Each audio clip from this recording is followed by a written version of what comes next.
बिस्मिल्लाहिर्रहमानिर्रहीम। अस्सलाम वालेकुम। मैं हूँ राबिया और आपको वेलकम करती हूँ अपने यूट्यूब चैनल मनपसंद पकवान में। तो खुश रहें, आबाद रहें, जहाँ भी रहें अल्लाह की अमान में रहें। अरवी गोश्त का सालन बहुत मज़े का बनता है, ख़ुसूसन गर्मियों में ये बहुत ही शौक़ से खाया जाता है, ख़ुसूसन तनूर की रोटी के साथ। तो यहाँ पे आधा किलो मैंने चिकन लिया है, 1 किलो मेरे पास अरवियाँ थी, तो इसको भी छील के वॉश कर लिया है। 2 मीडियम साइज़ के प्याज लिए हैं और 3 से 4 टमाटर। अब एक कढ़ाई लूँगी, उसमें मैंने 1 कप ऑयल डाला है। तो ऑयल के गर्म होते ही 2 मीडियम साइज़ के प्याज रफली काट के मैंने इसमें शामिल कर दिए हैं। तो इनको अच्छा सा मैं भून लूँगी तकरीबन 3 से 4 मिनट के लिए। जब ये हल्के लाइट ब्राउन होंगे तो मैं इनको एक जूसर ब्लेंडर में ब्लेंड कर लूँगी। यहाँ 3 से 4 टमाटर मैंने मोटे मोटे काट के डाल दिए हैं और 2 मिनट में इनको फ्राई करूँगी और ये तमाम चीज़ों को निकाल कर जूसर ब्लेंडर में ब्लेंड कर लूँगी। इस तमाम मिसाले को मैं इसलिए ब्लेंड कर रही हूँ कि ये ना हो कि प्याज अपनी जगह तैरते हुए नज़र आए और टमाटर अपनी जगह से। तो इसको अगर हम अच्छी तरह से ब्लेंड कर लेंगे तो ये मज़ेदार सी हमारी ग्रेवी बन जाएगी। अब जो छिली हुई अरवी थी मेरे पास, मैं इनको तकरीबन 5 मिनट के लिए कढ़ाई में अच्छी तरह से भून लूँगी। आप भी सोच रहे होंगे कि अरवियों का कढ़ाई में क्या काम, तो मैं आपको बताती हूँ। जी हाँ, जब हम अरवियों को छील रहे होते हैं तो एक लेसदार सा मवाद निकलता है, जिससे हसास किस्म की जो लड़कियां होती हैं उनकी उंगलियों पे भी ख़ारिश शुरू हो जाती है। तो पहले हम इनको छील के अच्छी तरह से वॉश करेंगे, फिर हम इसको भून लेंगे तकरीबन 5 से 6 मिनट। जब ये गोल्डन ब्राउन हो जाए तो फिर हम इनको उतार लेंगे। अगर हम इसी तरह इनको गोश्त में शामिल कर देते जब हम भूनते, तो एक लेसदार सा शोरबा बन जाता है, जो खाने में भी अच्छा नहीं लगता और दिखने में भी अच्छा नहीं लगता। ये देखिए माशाल्लाह से ये भुन चुकी हैं। अब हम इनको निकाल लेंगे। अब इसी ऑयल में मैं डाल दूंगी चिकन। अब इसको अच्छी तरह से मैं फ्राई करूंगी ताकि इसका कलर चेंज हो जाए, पिंक से वाइट हो जाए।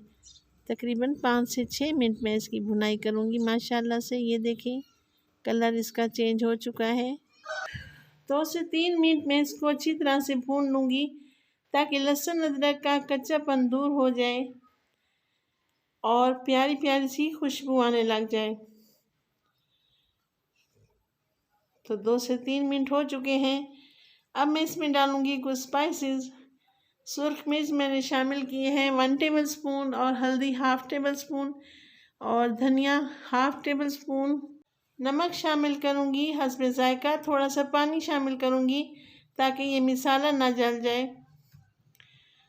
तो अच्छी तरह से मैं दोबारा से इसको 1 से 2 मिनट फ्राई कर लूँगी ताकि मिसाला भी यकजा हो जाए और चिकन भी हमारा अच्छी तरह से सॉफ्ट हो जाए।